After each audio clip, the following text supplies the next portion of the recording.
Now we're gonna talk to Affirm. We're gonna talk to Kristen Jackson of Affirm. But I'm gonna leave you with some information about Affirm.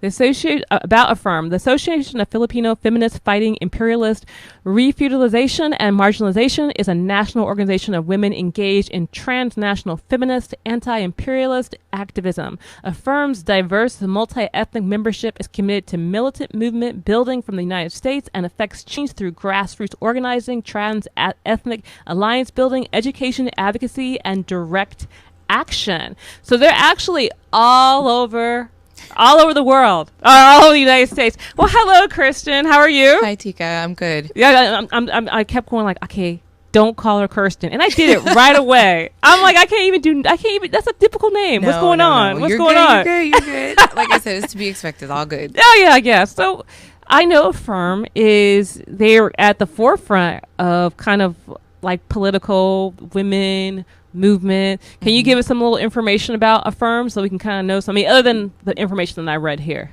Okay. So Affirm, we're pretty much a transnational feminist organization. And so what that means is we believe in alliance building across borders. So we understand the interconnectedness and the struggles of all oppressed forces over those who are affected by white supremacy through state violence. All of those things, they affect each and every one of our communities. And so we understand the importance of building movements around that work. So we have we have chapters in the United States. And so it's national, but we've also done work in the Philippines as well after the hurricanes that have happened. And so we believe in doing work there. We've done work with the missing and disappeared women in Canada. So we understand the plight of women worldwide. And so we want to highlight that and build networks and communicate communities around that. And I think it's very important because I think that, us all working together, like women of color working together to kind of build coalitions in order to kind of fight the system of oppression. And I like that the fact that Affirm is very obvious with that. They're like, we're anti-imperialist. I'm like, yeah, I'm part of that team. I sought you guys out on the internet because I was like, yeah, I'm an anti-imperialist too. Right. They need to be part of my crew. Right.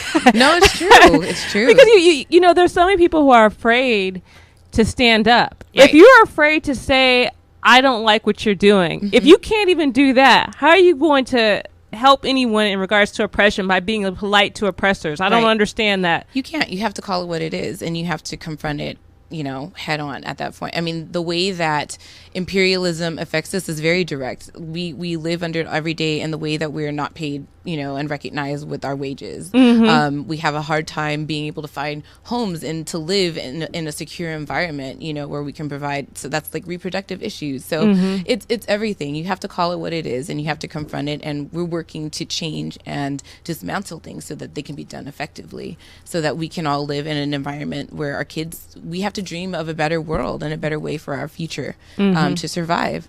And also with women in the United States, I feel like in regards to the first world countries, I hate saying like, oh, the uncivilized, civilized, or whatever, second, but it's just like, okay, in the United States, we're supposed to be, part of the developed world. Right. Okay, but yet women here seem to be more oppressed than women. We don't have universal child care. We don't have maternity leave. We don't have paternity leave. We have less pay. And if you're a woman of color, the lower, you almost have like no access. You can't get housing. Right. There's all this, and that's why, you guys are having this march. International Women's Day, right? And International Women's Day, that's a kind of it's been going on for a very long time. That's So it seems like I guess 1909 or something like that. Okay, and so it was originally born out of like a socialist political movement to pretty much highlight the struggles and achievements of women economically, sociologically, and all of that as well. But in the United States especially, it doesn't really seem like it's picked up a lot of traction, although we recognize it. It's very interesting. It's huge in Latin America. It's huge in Europe, but it hardly gets any recognition here in the United States. So AF3IRM has always done something in recognition and commemoration of International Women's Day. But this march and rally, it's time, because there's movements that have been building all over the world where women are at the forefront of it. You know, women are struggling. They are in the forefront. They are on the front lines. You know, when you talk about the missing, disappeared women of Boko Haram in Nigeria, who is fighting for them? The mothers, you know, the mothers of these missing and disappeared girls.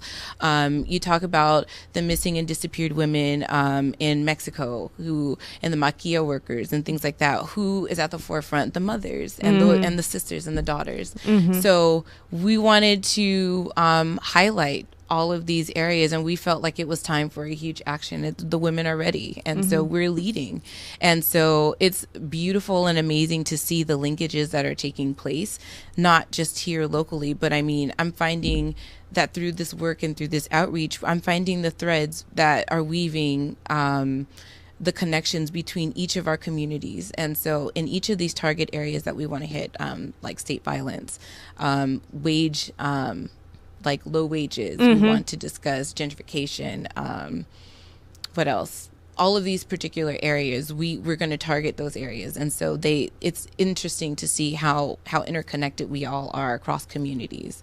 So the time is now. We're here, and the women are ready to do work. Well, and that's the thing too, the economic part of it, where people, I mean, not saying that, yes, we want to deal with state violence, but state violence starts with economics a lot of times, because, you know, with gentrification comes gang injunctions, comes hardcore police tactics, comes people becoming, you know, displaced, women losing their housing, people getting beat up, people getting murdered people getting murdered by the police, and because it's like, oh well, we decided we want Los Angeles back, we want Oakland back, we want San Francisco back, we want New York back, all these places where you see where people have been murdered and all murdered by the state. You see that they're all kind of connected to gentrification, like, oh, they're all like, oh, okay, these are all areas that have gang injunctions because they were trying to get gentrified, and all of a sudden, you know, this uptick, I'm not necessarily an uptick, but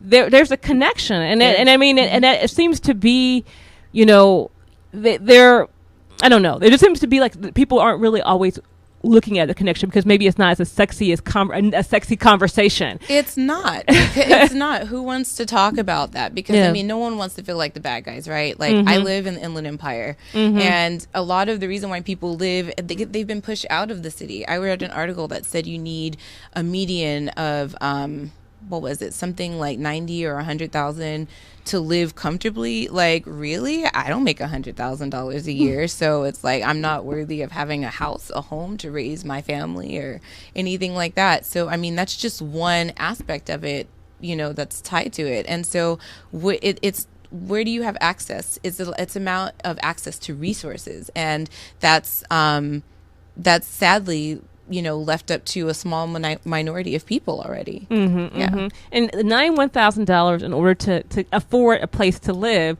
And these are in regards to the I'm just trying to think of all the things that we're going on in regards to our housing situation, in regards to the employment situation, and in regards, I mean, you see when you go up Long Beach, you see all of these, you know, girls. I mean, when I was taking the bus in Long Beach, I'm not Long Beach, I was in Compton, and I was waiting for the bus, and the amount of men that propositioned me, it was like an amazing amount.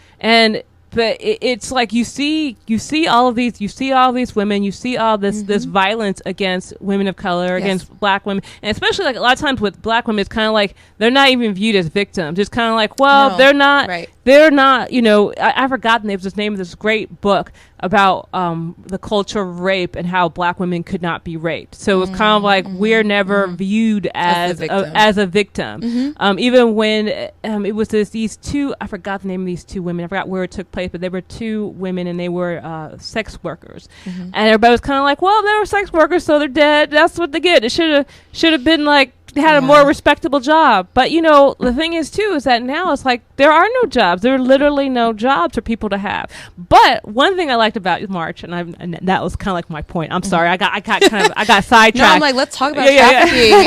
And no, that's a form of violence against women. And that's one of our umbrellas. We definitely talk about, again, we've gotten to the point where women have become so devalued that our bodies have become a system of, have been utilized as a source of capital. And we've been exploited to the point where our bodies have been bought, leased, and sold and trade, right? And so as women, Black women especially here in the United States, we have a history of this, of our bodies being utilized and exploited for labor, for pleasure, whatever. And so I definitely think that legacy still has an effect upon you know, the plight of why Black women and women who brown bodies are not seen as being victims, because it's almost like, well, they ask for it, and it's embedded in the culture, and it's reinforced in media. I mean, it's reinforced through our attitudes at home, all over the place. So I mean, and I typically I don't bring up pop culture because I'm very kind of like but you know, you have to you have to look at it, because pop culture actually is important. It does actually informs your belief. Informs your beliefs, and there are a lot of people who listen to it. That's why I listen to it or read it, because it's called popular culture. Right. So you could be in your own little world, but there's stuff. I remember that Kanye West was talking about Amber Rose, and he said, rolled my eyes. Over. And he said he had to take 30 showers because I'm like, but I mean, and I'm not even judging, like, whatever, but how can you say this? But it was kind of like this idea, well, she's a Black woman, she's dirty. Exactly. And I'm like, Kanye, yo, you do nothing to, like, further. I mean, and this is, again, I mean, I think that there's, you know, like, sometimes this, I mean, I'm constantly battling this. I mean, there's a, like, toxic relationship sometimes, like, with, you know, Black men and Black women, and there really shouldn't be, you know. But again, this devaluation of Black women's bodies is happening again always, like, and it's very public, which makes it even more, like, I guess, I don't know, it's very public in the way that it happens. It's not in-house with company, with family. It's not with just family or whatever. It's like very broadcast all over the world for people to see. So naturally, if Black men are talking about Black women, what else are other races of folks going to think about Black women when it's like enforced and in, you know? Well, it was very strange. I was hanging out in, you know, sometimes I have a lot of friends who are kind of like PhDs and all this stuff. Yeah. And they were talking about kind of like hip hop and all the, you know, and the thing is that some of them are very supportive of it. Okay. Of what? Of hip hop, very supportive of the kind of like the culture. Not all of them. I'm saying the lyrics. Like, well, because you have to understand, because this is where people are coming from. I'm like, I don't think misogyny is okay, even if.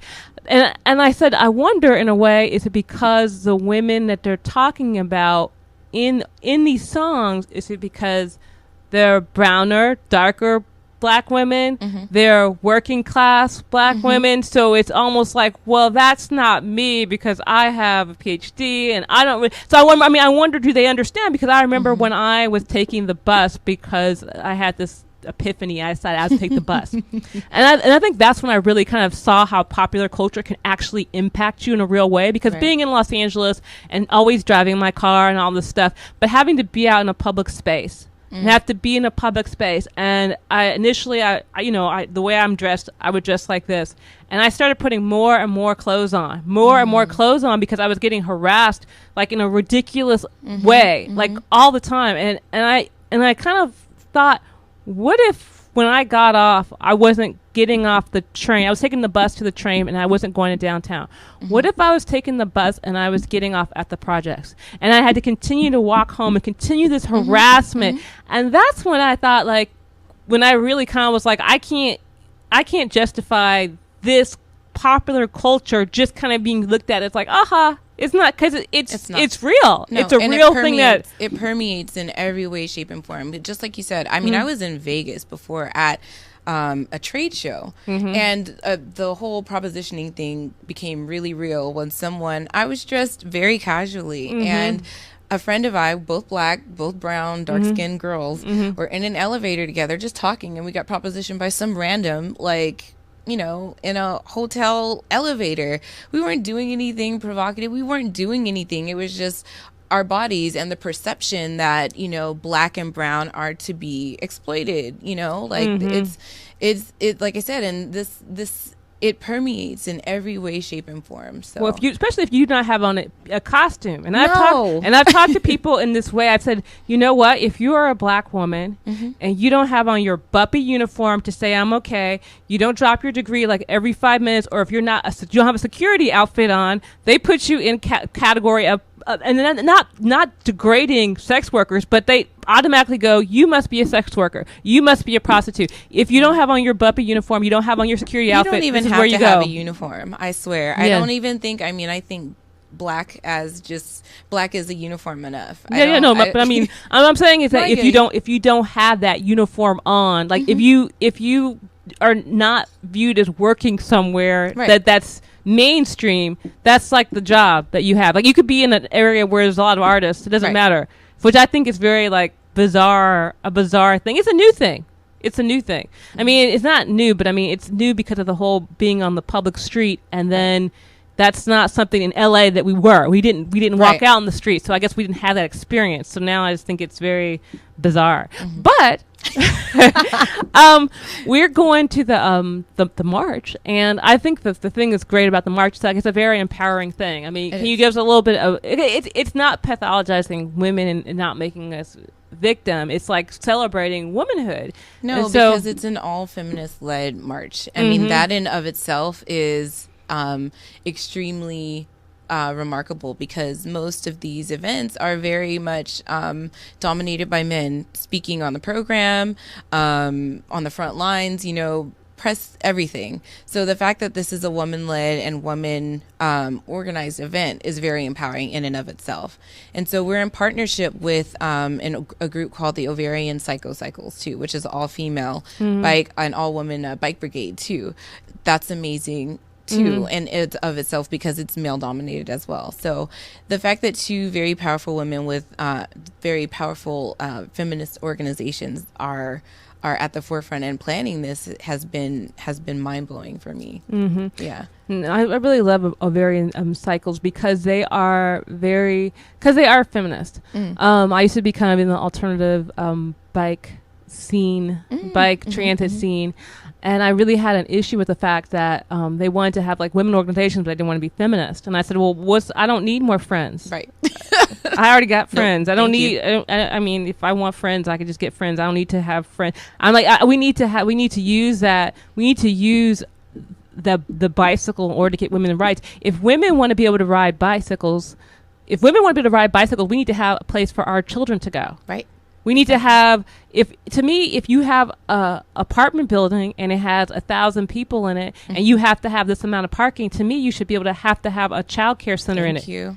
Because a play area. Yeah, a play area. I mean, you should have to, because why are we letting, more women take public transit than men. More women, I mean, don't have cars than men, but we're letting men lead this conversation on public transit. Like, we don't just need bike lanes. We need places to put our children. We need universal childcare. We need places that, work situations that are flexible. And I mean, and I think that's why Ovarian Cycles are very, that's why I really like them, because they are kind of talking about and addressing these issues. And I think that's important too about AF3IRM. Right. You guys are addressing these issues, and people aren't doing, I mean, I'm talking too much. No, you're not. But I'm just saying, like, even in AF3IRM, like, right? I mean, that's one of the things I know when I was drawn to the organization in and of itself is the fact that, I have a daughter. She's 9, but I've been involved in political movements and whatever since college or whatever. And so from that time, I know it was a very real issue for me. I'm toting her everywhere. I need to find, in order to do this work, I have to be able to have resources that help me out when I have her in tow. And so in the planning of this event, we are very mindful of the fact that we want mothers to come out. So it's like, what are we going to do about that? I love that that's a consideration, because it's not even talked about in other places. I remember going out to a May Day rally a few years ago. And it was so funny because my partner at the time was so apprehensive, because it's like, I don't want, my daughter to go out. And I'm just like, it was like a no-brainer for us to go. But it was very real, like security and safety for us. And so just seeing that these things are being considered and that womankind is even being like acknowledged is really important for this rally and in the planning for this march and rally. And that's good that you have a daughter, because really what I've noticed, being in political circles, being in environmental circles, women with children disappear. This is what happens. It's like everybody is like women with who don't have children, but they're like under 25 or they're over 60 and their kids are grown. Right. And where's so the middle? In the middle, you just a bunch of guys. I mean, it'll be like me and a bunch of guys. But like there's no people in the middle. So I mean, that's one thing I think is so important. It's like, to me, if an organization is feminist, then you have to include mothers in that, because 80% of women who are adults have children. So if you don't include women with children, then you're not really a huge faction. You're missing it. But that's another thing too. That's how they get sneaky. People are how they sneaky oppress you. Oh, well, I like that. Yeah. They're just like, oh, okay. Well, if you have kids, you can't go. But it's not the women. It's the kids. But women have kids. Right. So you play this game. And it's like, well, you're actually saying women can't go. If you're saying women can't, just like when they have art galleries and stuff, they're like, oh, women who have women, you don't bring your kid to art gallery. Don't bring your kid here. Don't bring your kid here. That's saying, you know what? If you're over like 30 and I can't have sex with you, I really don't need you around. So I need you to like go away, tend to your family elsewhere, out of my line of sight. Yeah, exactly. And then the women who you see over 60, they're like, they have like 3,000 degrees. Like a dude could be like, I have a GED and I'm 35 and I want to run a movement. Right. Yeah, but I mean, that's cool. But you don't see that woman. You don't see his it's like women who are in that same category. It's got to be like, Ivy League degree from Yale, published in 20 places. Dude could just roll up, put on a tie, and he's like, I'm the head of the movement. Okay. Right. Well, again, we also know where that comes from. Again, like, you can be very mediocre as a male, and it's like, oh. Yeah. It is. And you're just like, wow, that's amazing. That's why I'm glad that, it's, you guys gave me this awesome shirt. And I swear to God, Please fix it up. I'm sorry, it's kind of big. No, it's okay. Yeah, I will. I'll make it. And it. Can you tell me what this stands for? It means women. A woman's place is at the head of the struggle. Oh, I love that. I love that. I'm kind of like our tagline. Okay. Yeah. A woman's place at the head of the struggle. Like we're always at the forefront of movements, and so we're recognizing that and reclaiming that position that's tried to, we're targeting erasure too. I mean, we are a part of every political social movement, but yet we don't get credit. and I see that too, because I live in Inglewood, and I notice that all the women who are doing all the people who are doing the political work behind the scenes are all women. It was the civil rights movement. Same way. And I remember, and that's why I'm kind of glad, kind of like now people are kind of like, because the thing is that you can't, a lot of people kind of talk about the system and all this stuff, but I always kind of thought you really can't, you can't really fix the system from the inside the system. I mean, people say you can, but really not. The system will just absorb you. It'll become like the fork. And I know people are like, oh, but you can't. No, you actually can't. You cannot, because you start buying into it. You start buying into it, because they're going to the system's going to either kill you or you're going to change. And there is no, and I think that's a hard truth. But the thing is that we're getting to that point now where you got to see, like, I'm trying to look at I'm like looking at options, and I'm like thinking, and I'm like, I don't see how this isn't going to be getting better. It's like, I think the goal it needs to be restructured. Fixed. Fixed. Not fixed as it is. No. Yeah, we just need to toss this out and start anew. But we'll do it nicely. We'll toss you out nicely. We'll recycle you. We'll recycle you, grow a tree, and we'll start over again. Because this, we really need to have a different way of looking at things, and not looking, that's why I love the how the Black Lives Matter, how it started. Oh, yeah. The organic wave started because there was no churches, there was no political organizations, there was no. It was just people being fed up, and finding, okay, you fed up too. Okay, we're gonna start something, and we're gonna get in these streets, and we're gonna disrupt the way business is normally handled. And I love that. I really love that, and I think too that resonated with us in a firm as well, because Like we don't believe in it being fixed as the way it is. Like it's not meant to serve us in any way, shape, or form. It's not the function of capitalism, patriarchy, white supremacy are not meant to serve women of color. Yeah. This is not. Your place is at, and now I've even talked about that with my friend. I'm like, I'm all like rushing, like, oh yeah, hurry up and talk. I was talking with my friend, like, we all have our assigned lanes. And it's kind of like you need to stay in your lane, and that they want you to stay in your lane. They want you to stay oppressed, and they want you to be happy about it. And then once in a while, they'll give somebody a little crumb, and be like, "Hey, would you like to be on a panel and talk about some stuff?" It's like the Zora Neale Hurston quote. Yeah, right? Yeah. Here's a cookie. Here's a cookie. Smile. here's a job. Here's a cookie. You know, and then what do you then? And it's like, well, you know, and it doesn't. We just go around and around and around. I'm like, how many times are we going to do this? You know, how many times are we going to do this before we realize that this is not working? That none of this is working. I mean, you know, I don't want the FBI to come after me, but once I've already said that, it's almost too late now. It's too late now. Your phones, everything's already tapped. Everything's already tapped anyway. I mean, what are some things that Affirm is going to be? I mean, of course, we have the march, and I've been publicizing that on my show, publicizing the march, and you guys are coming to the book fair. Yes, we are. Yes, we are. So, what are some other things that Affirm is doing, like, in the next month or so? Ooh, well, a lot of our energy and time has been focused on this March 8th.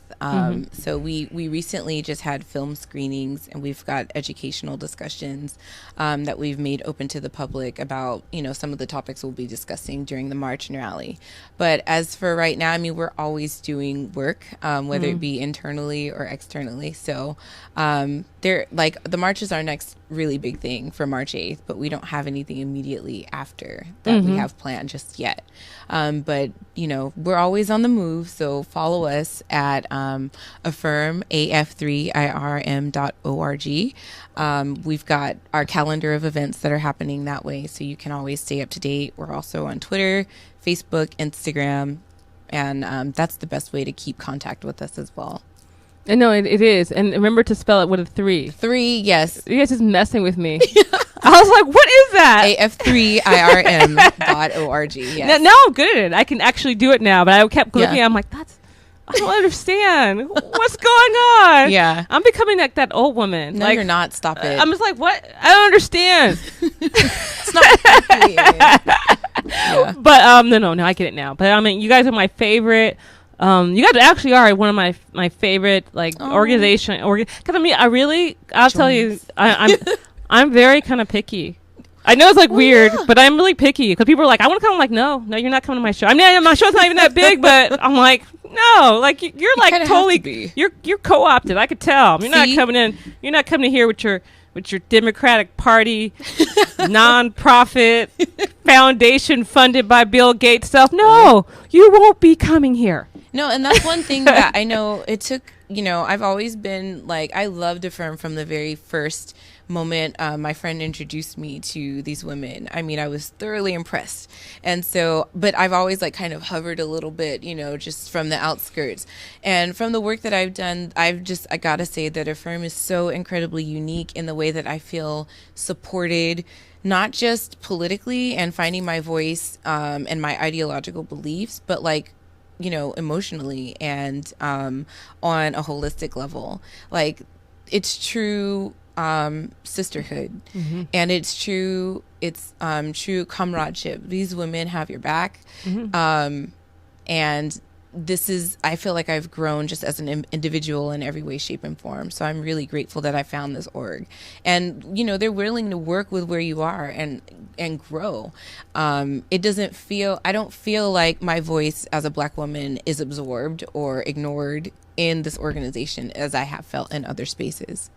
So that's super, super important, I think, for me, especially, like I said, we talk about erasure all the time, but people don't know how to practice it. You know, movements get co-opted all the time.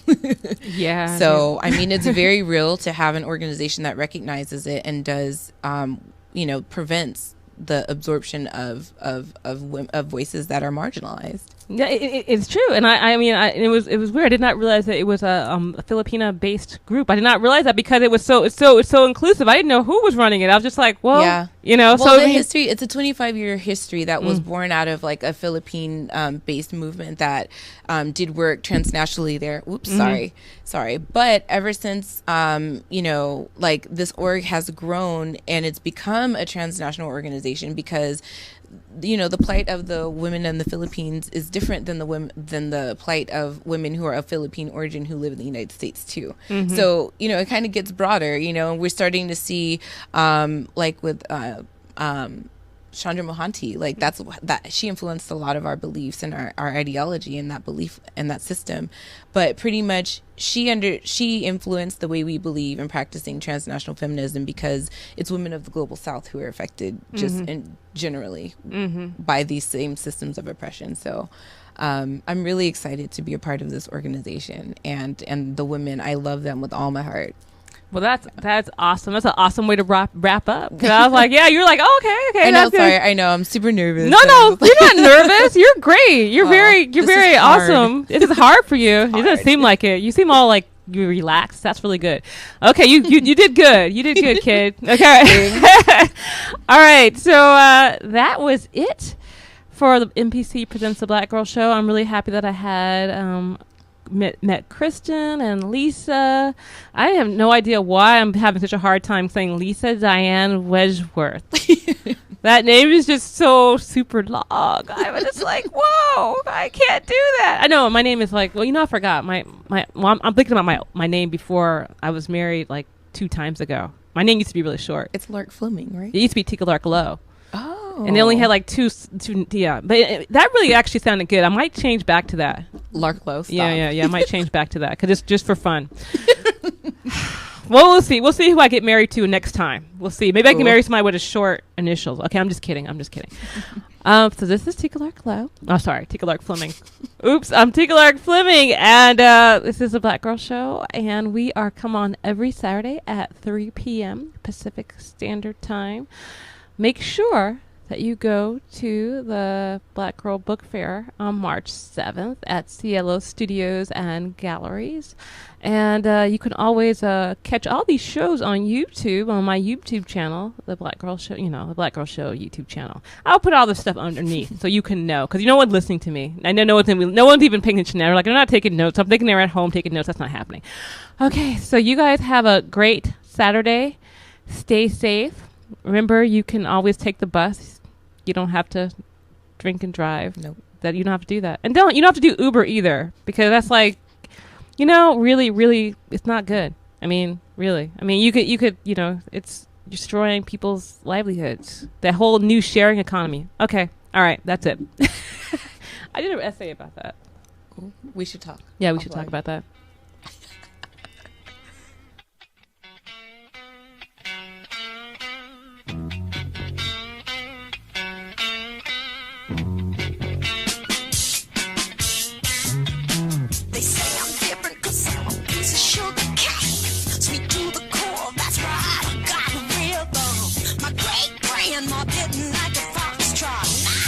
She spit, it's nothing boogie, dram on dram. Spit on.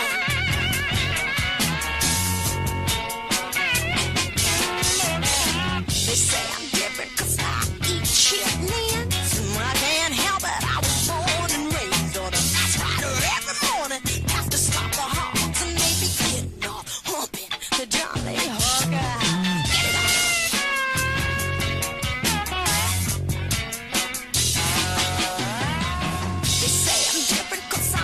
Sugar cane, and when I kick my legs, I got real bomb. My great grandpa was a blues lover. He be rocking his moonshine. The baby king and Jimmy Ray rock on that.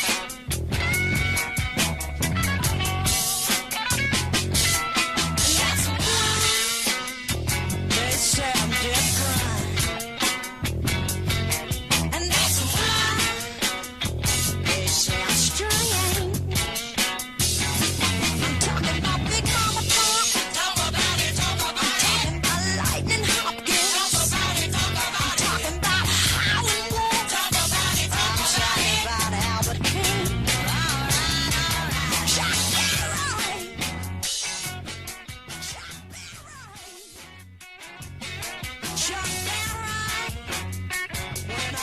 sweet 16. And that's why they say I'm different. That's why you think I'm strange. I'm talking about T-Bone Walker.